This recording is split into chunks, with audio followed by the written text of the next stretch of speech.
Welcome back to the Deep Dive. We're the place you come to when you want to get past the headlines and really understand the complex stories shaping our world, or in this case, stories that challenge our understanding of history itself. That's right. Today, we're diving into some truly fascinating global unsolved mysteries. These aren't just stories, they're physical places, artifacts, phenomena that seem to, well, they defy easy explanation, don't they? They absolutely do. They act like these strange time capsules or geological quirks that make us question what we think we know about ancient engineering, the power of nature, even human belief. Exactly. We're looking at puzzles where the known facts are already pretty astounding, but the complete answers, they're still out there, locked away. So our mission today is pretty clear. We want to unpack the evidence, look at the theories, some grounded, some Yeah. less so, and explore the cultural impact of three really compelling mysteries. We're going to Peru for the Nazca Lines, Mm-hmm. then Canada for the infamous Oak Island Money Pit, Always a favorite. and then off to the waters near Japan, the Devil's Sea. And we'll also touch on a really interesting modern controversy, the Bosnian pyramids. It's a great mix. You've got incredible ancient precision, a centuries-long treasure hunt driven by maybe desperation or greed, and then this area known for just swallowing ships. And Bosnia, well, that's a whole other layer of mystery versus modern science. Right. These are stories about incredible ingenuity, sometimes about desperation, and always about the power of myth and the allure of the unknown. Definitely. So let's get started. Where do you want to begin? Maybe with those giant drawings in the desert. Let's do it. The Nazca Lines in Peru, just the scale of them is mind-boggling. It really is. We're talking about this vast, incredibly dry plateau in southern Peru. Mhm. The lines cover something like 450 square kilometers. That's huge. And they were made by the Nazca culture, right, way back. Yeah, the estimate is somewhere between 200 BCE and 600 CE. So these things are ancient, preserved for, nearly 2,000 years in some cases. Which is maybe the first mystery. Hmm. How does delicate work like that survive for so long out in the open? It's all about the environment. This place is hyper-arid, like almost no rain at all. Okay. And the plateau itself is pretty stable, sheltered from strong winds.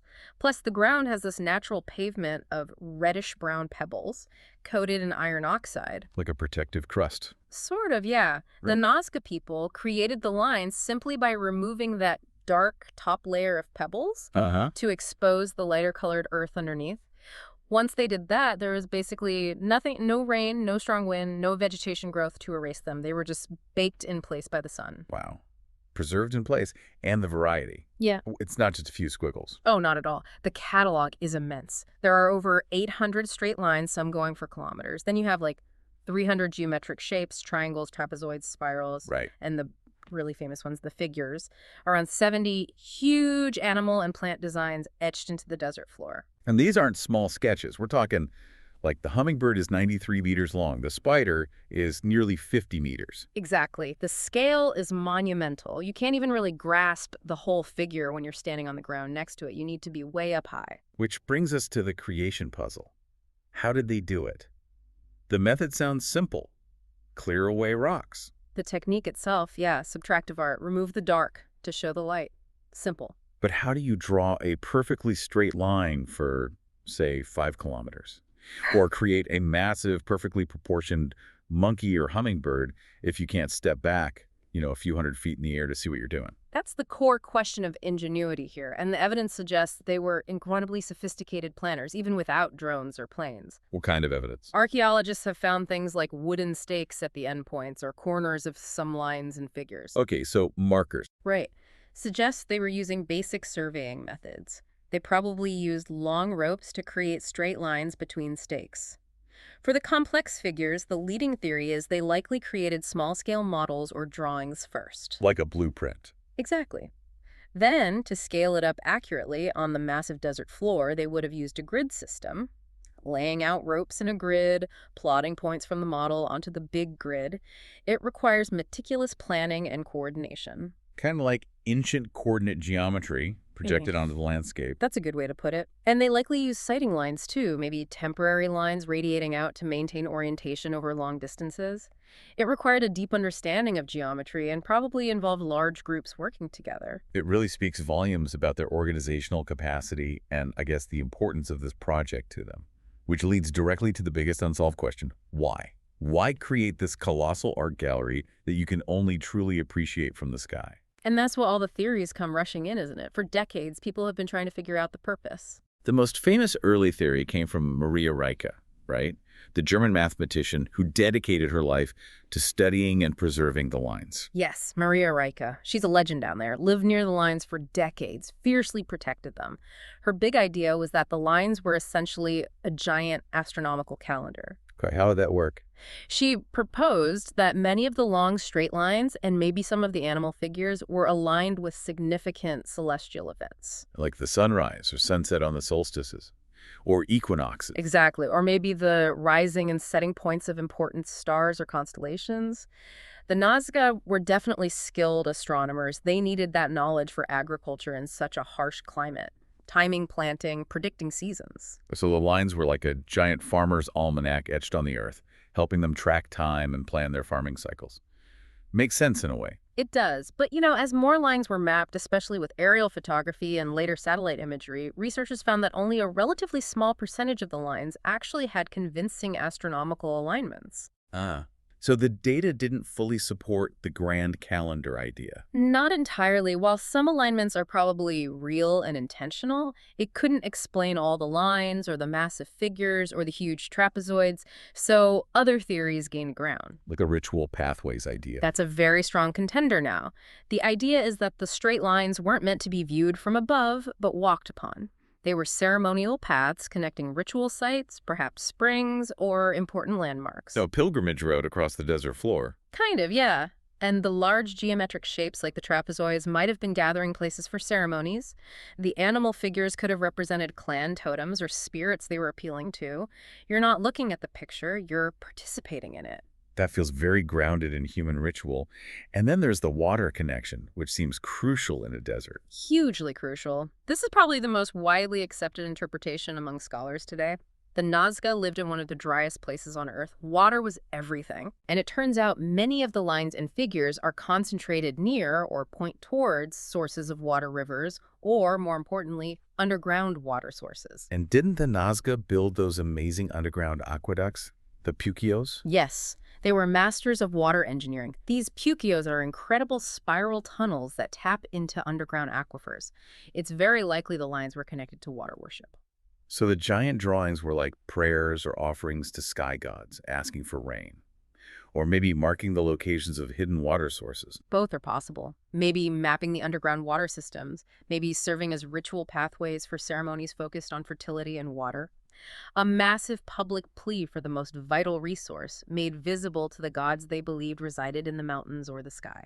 That makes the immense effort seem very practical in a way. Survival, not just art for art's sake. Precisely. It grounds the mystery in fundamental human needs. Which makes the more out there theories seem less likely. We should probably mention the alien landing strip idea just because it's so famous. We probably should, yeah. Eric von Daniken, Chariots of the Gods, all that.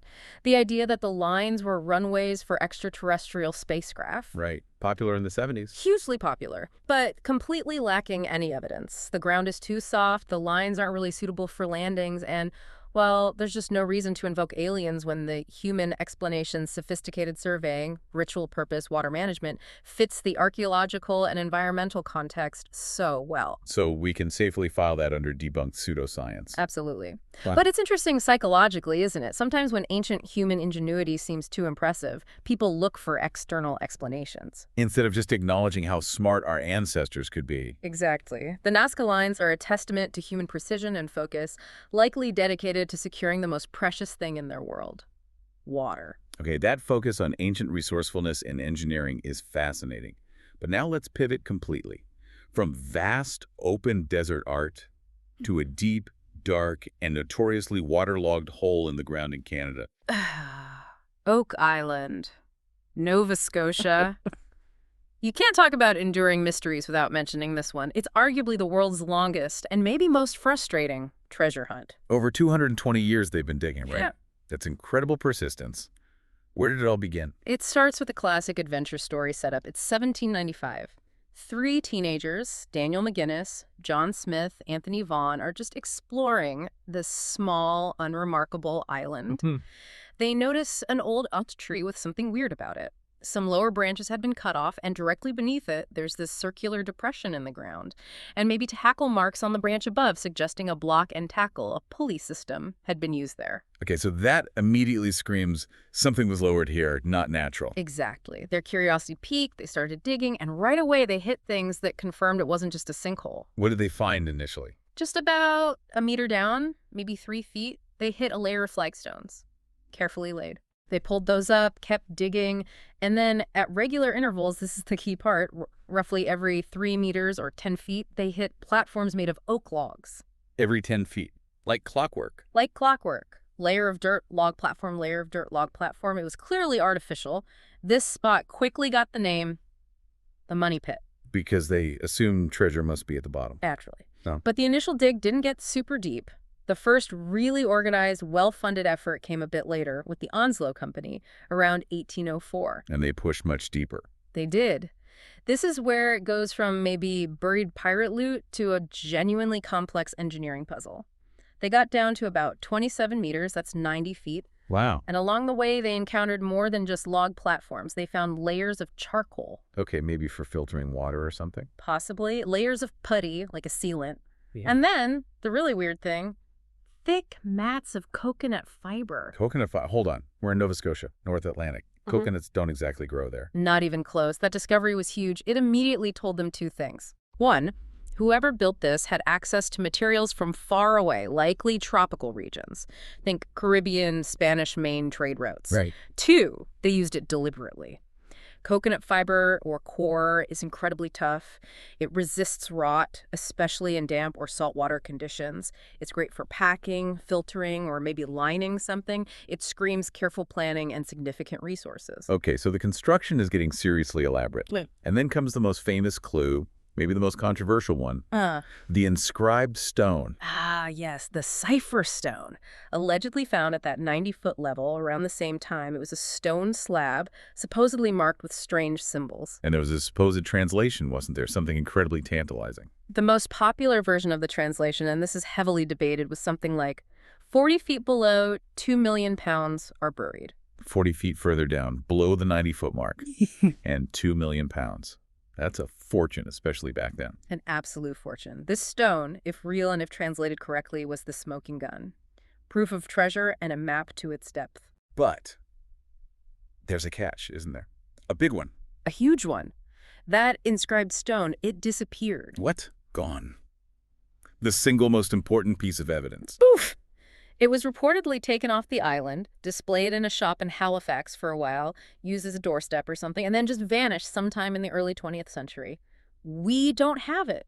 We only have copies of the supposed symbols and intense debate about the translation's accuracy, or even if the inscription was genuine in the first place. That throws so much doubt on the whole thing. Couldn't this stone have been a hoax to attract investors for more digging? Absolutely possible. It's a major red flag for skeptics. Without the stone, the 2 million pounds is just legend. Okay, so if we set aside the maybe fake stone, what happened next in the pit itself? Did they get to that supposed 130-foot level? They tried.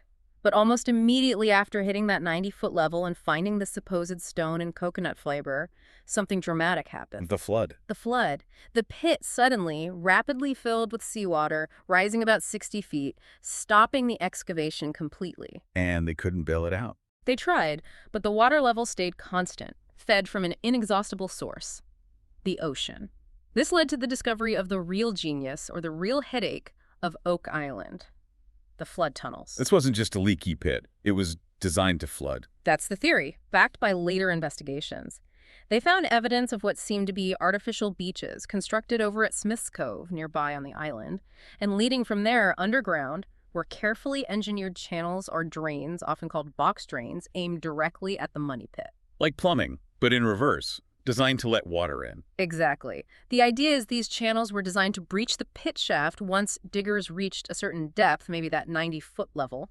The water pressure from the ocean would do the rest, instantly flooding the lower workings and making it incredibly dangerous and difficult to go any further. Wow, that's not just burying treasure. That's building a high-security, booby-trapped vault. It suggests a level of engineering skill way beyond just pirates digging a hole, maybe military engineers. Someone with serious knowledge of hydraulics and construction. And did anyone ever find anything that suggested actual treasure? besides the maybe fake stone? There were tantalizing hints. In 1849, a different group, the Truro Company, tried a new tactic. They drilled boreholes beside the main pit, trying to bypass the flood tunnels. Smart. What did they find? Their drill auger brought up a few things. Most famously, 3 small links of what appeared to be antique gold chain. Gold. Okay, that's more tangible. More tangible, yes, though still small fragments. The drill also reportedly hit something solid at a depth below 90 feet, described as wood, possibly a chest or cask. They drilled further and allegedly hit another layer of wood, suggesting maybe 2 chests stacked on top of each other. And then they hit loose material, maybe the contents. But they couldn't retrieve anything substantial. So tantalizing fragments, hints of containers, but never the mother lode. Precisely. Enough to keep the hope alive for centuries, but never the final payoff. Given the elaborate engineering, the platforms, the non-native fiber, the flood trap, what are the leading theories about who built it and what might be down there, if not just pirate gold? The theories run the gamut, really. You've got the classic pirate treasure, figures like Captain Kidd or maybe Blackbeard. Oak Island was strategically located near sailing routes. That fits the timeline maybe, but perhaps not the engineering complexity. Right, the flood tunnels seem advanced for typical pirates. Which leads to the military hoard theory. British or French forces bearing payroll, war chests, or important documents during conflicts like the American Revolution or the War of 1812, military engineers would have the skills to build the flood trap. They might have intended to come back for it, but couldn't. That makes sense from an engineering standpoint. Then you get into the more historical or even mystical theories. The Knights Templar cache is hugely popular. The Templars in Nova Scotia. The idea is, after the Templars were suppressed in Europe in the 14th century, they secretly transported their legendary treasure, maybe religious artifacts like the Holy Grail or the Ark of the Covenant, to safety in the New World. Oak Island is the ultimate bank vault. Some people claim to see Templar symbols carved on rocks on the island. That's a big leap, but it explains the need for extreme security. Or maybe it's not religious, but historical secrets.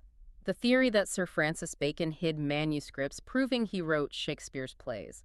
A treasure of knowledge, not gold. Okay, that's another level of intrigue. And there's even the French connection. The story that Marie Antoinette's jewels were smuggled out during the French Revolution and hidden on Oak Island by loyalists. So basically, it could be anything from pirate gold to the Holy Grail to royal jewels. The only common thread is that it was valuable enough to warrant this insane level of protection. Exactly. The what is almost less important than the how and why of the construction itself. But this centuries-long hunt hasn't been without cost. It's not just money and time poured into that hole. No, tragically, there's a dark side. The local legend or curse says that 7 people must die searching for the treasure before it can be found. And have people died? Sadly, yes. At least 6 men have lost their lives over the years. Accidents involving excavation collapses, equipment failure, gas emissions, drowning in the flooded shafts. It adds a layer of tragedy and maybe fuels the obsession like the island demands a sacrifice. It's grim.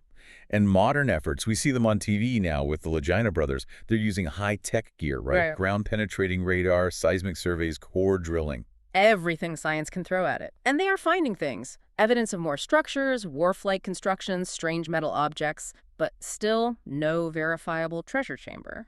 Which brings us back around to the skeptical view.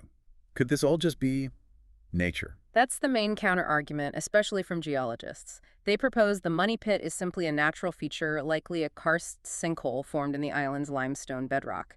These can be deep, roughly cylindrical, and prone to collapse. So the long platforms were just attempts by early diggers to shore up a collapsing hole, not part of an original structure. That's the idea. And the flood tunnels. They argue those are just natural solution channels or fissures in the limestone common in karst geology that naturally connect to the sea. The digging just intersected them. But what about the coconut fiber? And those gold chain links the Truro Company found? How does the natural sinkhole theory explain those? That's where the purely natural theory struggles a bit. Skeptics might say the chain links were planted or misidentified, or the coconut fiber washed ashore from shipwrecks and got mixed in during the digging chaos. But the sheer regularity of those log platforms at 10-foot intervals, that's hard to explain as purely natural. It really does seem like deliberate construction at some level. It feels like it. Oak Island remains this perfect, frustrating enigma. Is it an incredibly engineered vault hiding an unknown treasure, or a natural geological feature misinterpreted and elaborated upon by centuries of hopeful digging? The jury is still very much out. All right, let's leave the mud and mysteries of Oak Island and head out to sea, to a region with a reputation as fearsome as the Bermuda Triangle, the Devil's Sea, off the coast of Japan. Yes, the Mano Umi, or the Dragon's Triangle. This is a patch of the Pacific Ocean roughly south of Tokyo, kind of between Miyake Island and Iwo Jima. It's got a long history of being considered dangerous. Dragons dragging ships down. That's Yeah. pretty ancient folklore, right? Very old legends, yes. But the area's modern notorious reputation really solidified in the post-World War II era, particularly in the early 1950s. What happened then specifically? Between 1952 and 1954, there was this alarming spike in disappearances. At least 9 major Japanese vessels, mostly commercial ships, vanished in that area, often in apparently calm weather. Vanished completely. No wreckage, no distress calls. That was the chilling part. Hundreds of crew members lost their lives, and the ships just seemed to cease existing. No SOS, no oil slicks, nothing. Total, instantaneous disappearance. That's terrifying. Understandably, the Japanese government got concerned. Extremely concerned, enough so that in 1952 they commissioned and sent out a dedicated research vessel, the Kaiomaru No. 5, specifically to investigate these mysterious losses. Okay, send in the scientists to figure it out. The tragic irony is, the Kaiomaru No. 5, along with its crew of 31 scientists and technicians, also vanished without a trace in the Devil's Sea while conducting its investigation. Wow. The ship sent to solve the mystery became part of it. Exactly. That event cemented the area's reputation. It went from maybe fishermen's tales and folklore to a documented dangerous anomaly zone. And it wasn't just ships, right? There were reports from aircraft, too. Yes, pilots flying over the region reported some really strange phenomena. Sudden, inexplicable instrument failures, compasses spinning wildly, altimeters going haywire, radios cutting out, even complete electrical system failures. Okay, ships vanishing, planes losing control. You can see why the Devil's Sea name stuck and why people compared it to the Bermuda Triangle. It sounds supernatural. It absolutely sounds supernatural, but when you look at the geography and geology of the region, science offers some pretty compelling and frankly equally terrifying natural explanations. This area is on the Pacific Ring of Fire, isn't it? Smack dab on it. One of the most geologically active zones on the planet. We're talking constant seismic activity, earthquakes, tremors, and crucially active underwater volcanoes. This instability is key. So, less dragons, more geology. What's the leading scientific theory for how a ship can just vanish instantly? Probably the most dramatic and scientifically plausible explanation involves methane hydrates. Methane hydrates, what are those? Okay, think of them as ice-like structures on the seabed, formed under high pressure and low temperature, where methane gas gets trapped inside a crystal lattice of water molecules. The seafloor in this region is known to have large deposits. So, frozen methane gas on the ocean floor. Basically, yeah. Okay. Now, imagine an underwater earthquake or a volcanic eruption disturbs these deposits. The pressure changes or the temperature rises slightly. The ice melts or vaporizes. It rapidly dissociates. The solid hydrate turns instantly into a massive plume of methane gas bubbles rising violently to the surface. Now, if a ship happens to be sailing directly over one of these massive gas eruptions, the water beneath it suddenly becomes filled with bubbles. The density of the water plummets. So the ship loses buoyancy. Completely and almost instantly. The water can no longer support the ship's weight. It's like the ocean floor just drops out from under it. The ship essentially falls into the aerated water and sinks extremely rapidly. Straight down. No time for a distress call. Barely any debris. Exactly. It would be sudden, catastrophic, and explain the lack of warning or wreckage in many cases. It's a terrifyingly efficient natural trap. That makes a chilling amount of sense. Right. Are there other natural factors at play, too? Oh, definitely. Methane eruptions might explain the sudden vanishings, but the Devil's Sea is also notorious for just plain bad and unpredictable weather. How so? It's a zone where strong ocean currents converge, like the warm Kuroshio current, meeting colder waters. This creates atmospheric instability, leading to sudden, violent squalls and typhoons that can form with little warning. And rogue waves, I've heard those mentioned. Yes, the region is known for them. Rogue waves are these unusually large, steep waves that can appear seemingly out of nowhere, even in relatively calm seas. We're talking waves potentially reaching 30 meters, maybe 100 feet high. That would obliterate a ship. Easily. Right. A single rogue wave could capsize or break apart even a large vessel in seconds, again leaving little trace. Okay, so we have unstable geology, sudden gas eruptions, violent weather, rogue waves. What about the navigational problems pilots reported? The spinning compasses. That also likely has a geological explanation. The volcanic rock on the seafloor in this region can create localized magnetic anomalies. So the Earth's magnetic field is distorted there. In certain spots, yes. For ships relying on magnetic compasses, especially historically before GPS, encountering one of these anomalies could throw off their navigation significantly, potentially leading them into hazardous waters or causing confusion during a storm. Same for aircraft relying on magnetic instruments. And if a ship did sink, for whatever reason, is there anything that would make finding the wreckage harder? Absolutely. The Kuroshio current we mentioned. It's one of the strongest ocean currents in the world, moving at speeds up to 4 knots. That's fast. Very fast. It would act like a massive conveyor belt, rapidly dispersing any wreckage, debris, or oil slicks over hundreds of miles in just a day or two.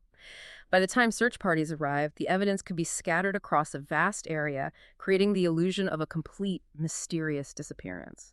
So when you put all these natural factors together, the geology, the methane, the weather, the currents, the magnetic anomalies, it paints a picture of a genuinely hazardous area, but not necessarily a supernatural one. Precisely. And later statistical analyses, looking at the volume of ship traffic through the area compared to the number of losses, found that the Devil Sea wasn't actually statistically more dangerous than other busy, stormy maritime routes. So the reputation was inflated by the dramatic nature of the disappearances, Yeah. especially the Kayomaru loss, and maybe some media sensationalism comparing it to the Bermuda Triangle. Very likely. The stories were compelling, playing on ancient fears of the deep.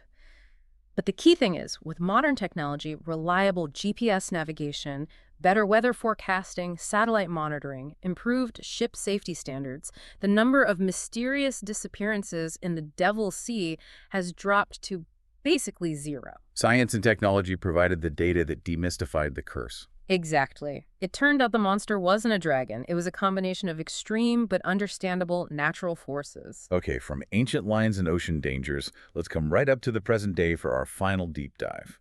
This one is less about ancient history discovered and more about, well, ancient history being claimed very controversially in Bosnia and Herzegovina. Ah, yes, the Bosnian pyramids. This story really kicks off relatively recently, in 2005. What happened then? A Bosnian-American businessman, author, and amateur archaeologist named Samir Osmanagic visited the town of Visoko, near Sarajevo. He looked at the distinctively shaped hills surrounding the town, particularly one called Visočica Hill, and he announced a pretty radical theory. These weren't natural hills at all. He claimed they were ancient, man-made pyramids hidden beneath layers of soil and vegetation. Man-made pyramids in Bosnia. That's a big claim. Huge. He renamed Visočica Hill the Pyramid of the Sun. He identified several other nearby hills as the Pyramid of the Moon, Pyramid of the Dragon, and so on. And the claims got even bigger. How so? He asserted these weren't just any pyramids, they were the largest and oldest pyramids on Earth. He initially suggested an age of maybe 12,000 years, possibly even older. 12,000 years. That would predate the Egyptian pyramids by, what, 7,000 or 8,000 years? Exactly. It implies a lost, highly advanced civilization existing in Ice Age Europe, something completely unknown to mainstream history or archaeology. He's even speculated about connections to Atlanteans or, yes, extraterrestrials. Okay, that's heading into familiar territory. Yeah. What evidence do Osmanagic and the proponents of the Bosnian pyramid theory point to? Well, the primary visual evidence is the shape of the hills themselves. Visočica Hill, in particular, does have quite a striking pyramidal shape, with seemingly flat faces and defined edges. It does look pyramid-like in photos, you have to admit. It does. Proponents also claim these faces are oriented with remarkable precision to the cardinal directions north, south, east, west, arguing that such perfect alignment must be artificial. What else? They must claim more than just the shape. They do.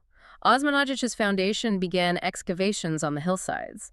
They claim to have uncovered large blocks that they identify as artificial concrete. They assert this is a kind of ancient geopolymer cement, superior even to modern concrete, and definitely not natural rock. Artificial concrete blocks, that would be significant if true. It would be game-changing. They also point to a network of underground tunnels discovered near the hills, known as the Ravni tunnels. Tunnels, what about them? They claim this is an extensive prehistoric tunnel labyrinth miles long, deliberately constructed as part of the pyramid complex. They highlight large, smooth stone blocks found within the tunnels, calling them megaliths.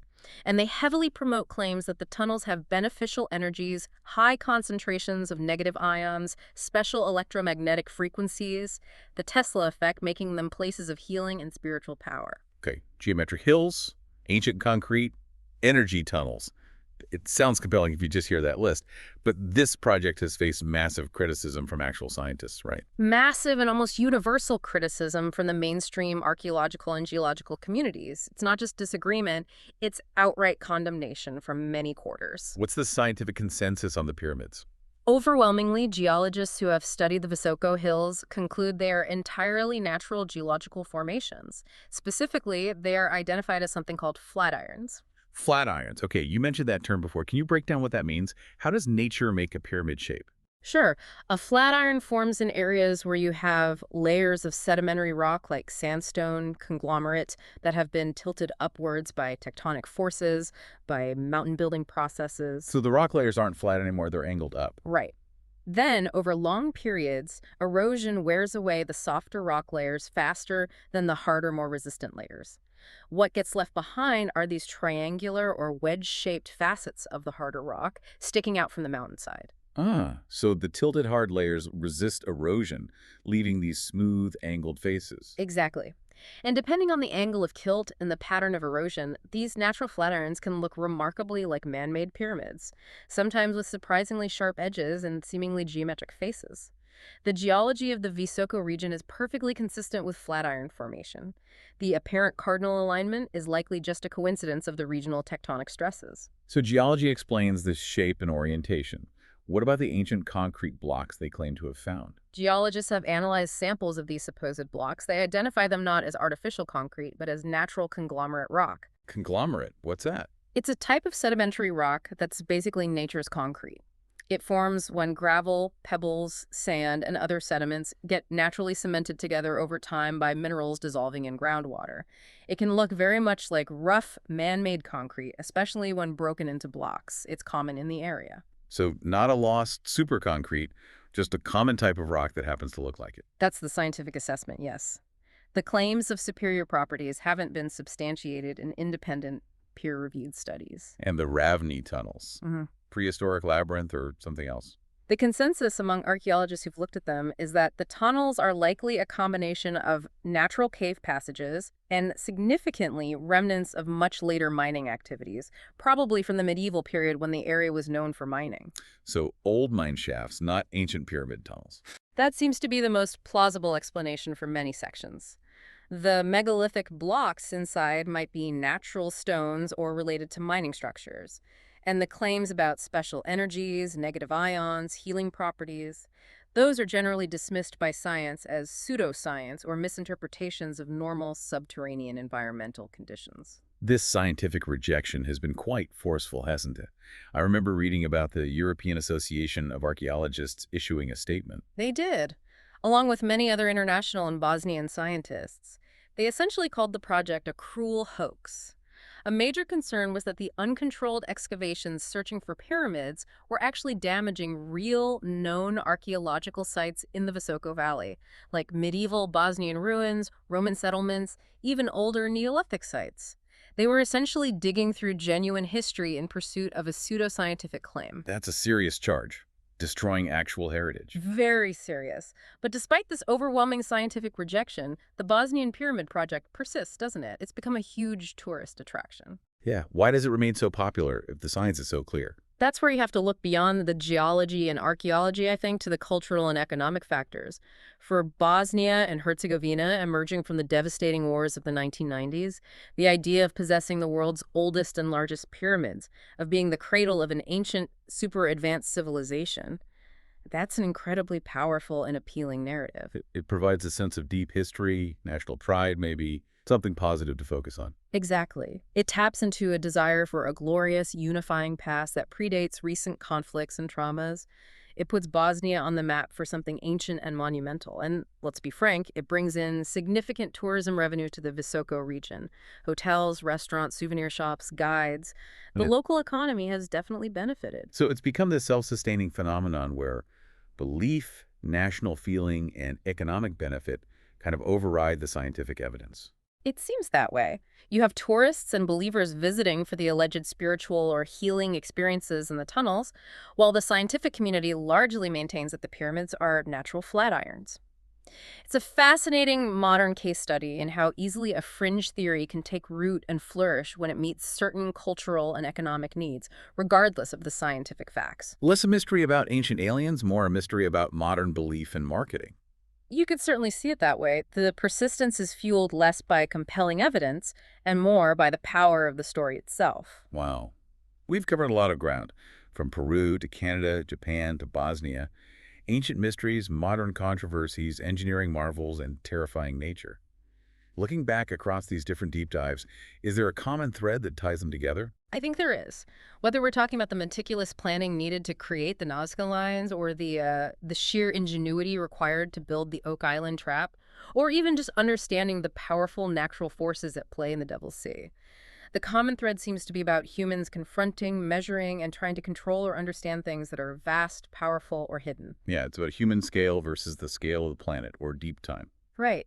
And it also reveals a lot about us, doesn't it? Our resourcefulness, our capacity for immense effort, whether it's for survival like the Nazca managing water or for hiding something valuable like at Oak Island, but also our tendency maybe to fill gaps in knowledge with, well, with myths or grander explanations, dragons, aliens, lost civilizations. So if we try to synthesize the most likely evidence-based explanations we've discussed for Nazca.